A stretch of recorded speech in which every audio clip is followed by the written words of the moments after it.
नमस्कार, आप देख रहे हैं सिटी पोस्ट लाइव। मैं हूं सृष्टि राज। एनडीए में सीट बंटवारे को लेकर चल रही बातचीत में अब बीजेपी ने एक फॉर्मूला निकाला है, जिस फॉर्मूले को जीतन राम मांझी और उपेंद्र कुशवाहा ने मंजूरी दे दी है, पर चिराग पासवान को वह फॉर्मूला मंजूर नहीं है। यही कारण है कि कल जब नरेंद्र मोदी बिहार दौरे पर आए, तब उन्होंने उपेंद्र कुशवाहा को भाव देते हुए चिराग पासवान को कहीं ना कहीं इग्नोर किया। और चिराग पासवान को यह फॉर्मूला क्यों मंजूर नहीं है, इसके ऊपर चर्चा करने के लिए हम बातचीत करते हैं हमारे संपादक दीपक शर्मा जी से। देखिए, ऐसा है कि चिराग पासवान को यह फॉर्मूला कैसे मंजूर होगा। चिराग पासवान चाहते हैं कि वे भविष्य में सीएम के दावेदार हों। यह ख्वाहिश, इतनी बड़ी ख्वाहिश न जीतन राम मांझी की है अभी और न उपेंद्र कुशवाहा की है। लेकिन लोकसभा चुनाव में जितनी बड़ी सफलता, 5 की 5 सीटों की पर सफलता मिली है, 5 सांसद हैं चिराग पासवान के, तो इसीलिए महत्वाकांक्षा चिराग पासवान की बड़ी है और इस फार्मूले पर नहीं मान रहा है। अब सवाल उठता है कि फार्मूला क्या है। तो फार्मूला यह है कि चिराग पासवान, उपेंद्र कुशवाहा और जीतन राम मांझी को जनता दल यूनाइटेड, भारतीय जनता पार्टी ने यह ऑफर दिया कि 100 सीटों पर जनता दल यूनाइटेड, 100 सीटों से 1-2 ज़्यादा पर जनता दल यूनाइटेड और 100 सीटों पर बीजेपी चुनाव लड़ेगी। बची 42-43 सीटों में बांटा जाएगा तीनों दलों को। चिराग पासवान को ज़्यादा सीटें दी जाएंगी, मांझी और उपेंद्र कुशवाहा को कम सीटें दी जाएंगी।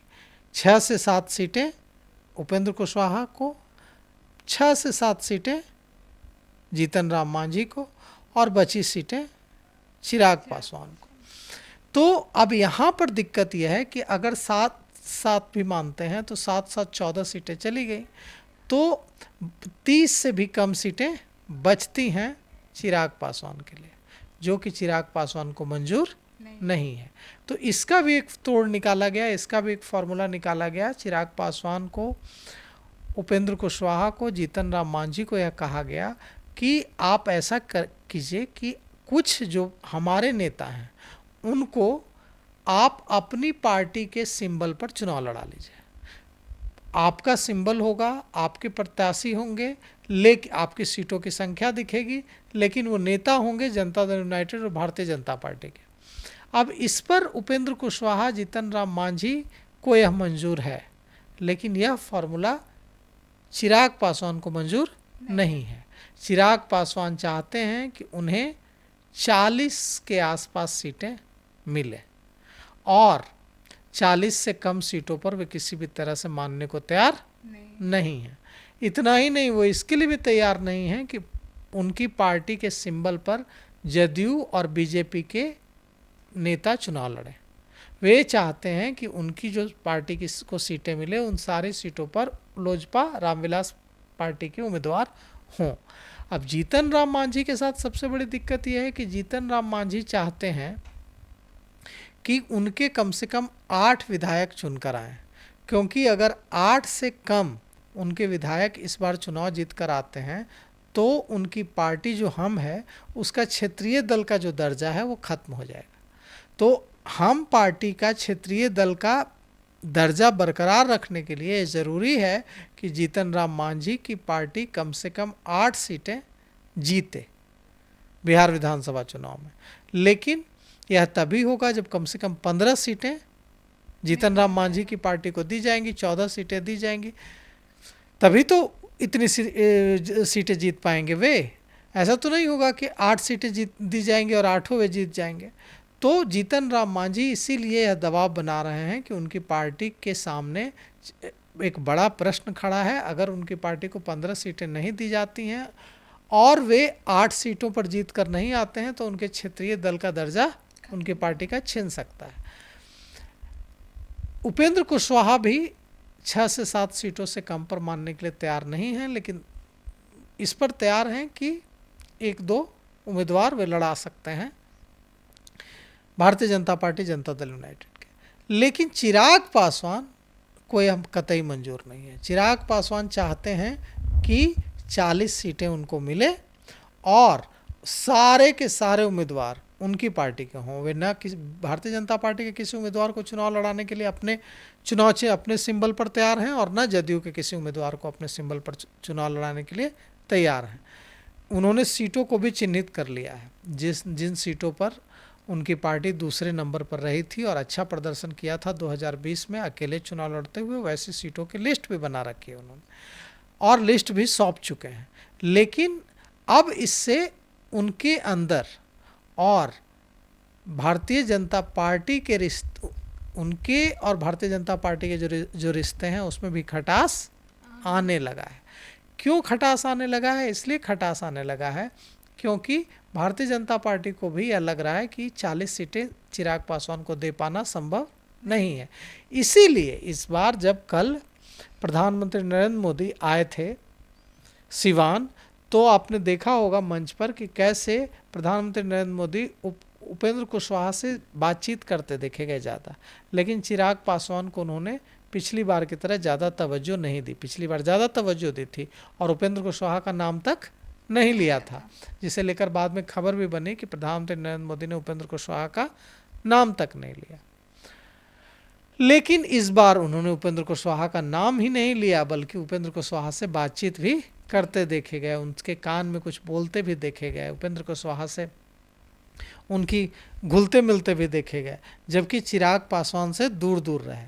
मतलब प्रधानमंत्री नरेंद्र मोदी ने भी कल यह संकेत दे दिया कि चिराग पासवान जिस तरह से कड़ा रुख अख्तियार कर रहे हैं सीटों की शेयरिंग को लेकर, उससे भारतीय जनता पार्टी नेतृत्व खुश नहीं है।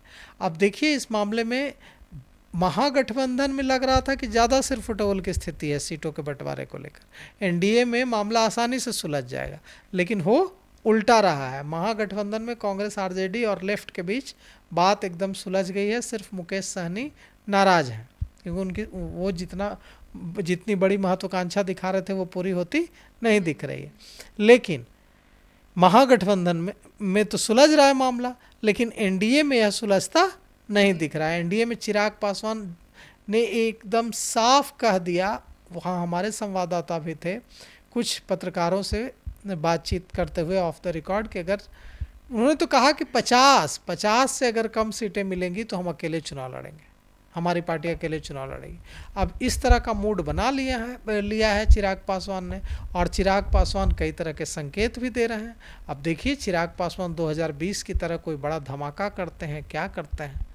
सर, तो जिस तरीके से उपेंद्र कुशवाहा की नज़दीकियाँ केंद्र सरकार से बढ़ रही है, बीजेपी में काफ़ी अच्छा उनका कनेक्शन बन रहा है, तो क्या उपेंद्र कुशवाहा को केंद्र में मंत्री का पद मिल सकता है? मिल सकता है, वो भी बातचीत चल रही है उनकी, केंद्र में मंत्री उनको बनाया जा सकता है। वे राज्यसभा सांसद हैं ही, और यह चल रही है बात कि अगर सारी बातचीत आगे बढ़ती है तो उपेंद्र कुशवाहा केंद्र में मंत्री बन सकता है। सर, तो और अभी जो चिराग पासवान ये जो कड़ा रुख अख्तियार कर रहे हैं और पूरे सीटों के मामले को लेकर, तो उनके पास और क्या क्या ऑप्शन है? अगर ऑप्शन देखिए, ऑप्शन उनके पास बहुत लिमिटेड है। महागठबंधन में वे जा नहीं सकते हैं क्योंकि महागठबंधन में उनको एडजस्ट करने की स्थिति नहीं है। अगर महागठबंधन में जाएंगे तो महागठबंधन बहुत मजबूत हो जाएगा, और फिर महागठबंधन को हराना भी आसान नहीं होगा एनडीए के लिए। अगर चिराग पासवान वहाँ चले जाते हैं, क्योंकि चिराग पासवान अगर वहाँ चले जाएंगे तो उनका 6% वोट भी चला जाएगा, और यह देखा गया है कि वो अपना वोट शिफ्ट करा लेता है। तो अगर चिराग पासवान वहाँ चले जाएंगे तो दिक्कत हो जाएगी एनडीए को। लेकिन चिराग पासवान को महागठबंधन में जाकर क्या मिलेगा? चिराग पासवान को महागठबंधन में जाकर तो कुछ नहीं मिलेगा। अभी वे केंद्र सरकार में कैबिनेट मंत्री हैं, बड़े नेता हैं। अगर वे महागठबंधन में जाएंगे तो सबसे पहले उनका मंत्री पद उन्हें छोड़ना होगा, और फिर महागठबंधन में अगर ज़्यादा विधायक जीत भी जाएंगे उनके, तो मुख्यमंत्री तो वे बन नहीं पाएंगे। वहाँ तो तेजस्वी यादव का फुल एंड फाइनल है। अब तो कृष्णा अल्लावरू ने भी ऐलान कर दिया है पटना एयरपोर्ट के बाहर पत्रकारों से बातचीत करते हुए कि हमने अपना सीएम कैंडिडेट फाइनल कर लिया है दिमाग में, बस सही समय आने पर बताएंगे। पहले वे कहा करते थे कि तेजस्वी यादव कोऑर्डिनेशन कमेटी के चेयरमैन हैं, वे मुख्यमंत्री कैंडिडेट नहीं है, लेकिन अब तो उन्होंने साफ संकेत दे दिया। इससे साफ पता चलता है कि बात बन गई है दोनों के बीच। लेकिन चिराग पासवान आपके पास एक और ऑप्शन है। चिराग पासवान लगातार प्रशांत किशोर को अपना मित्र बता रहा है। अभी कुछ दिनों पहले भी उन्होंने कहा था पत्रकारों से बातचीत में कि प्रशांत किशोर हमारे मित्र हैं। उधर प्रशांत किशोर भी चिराग पासवान को मित्र बताते हैं। तो हो सकता है कि चिराग पासवान और प्रशांत किशोर मिलकर कोई बड़ा गोल खिलाएं। जी।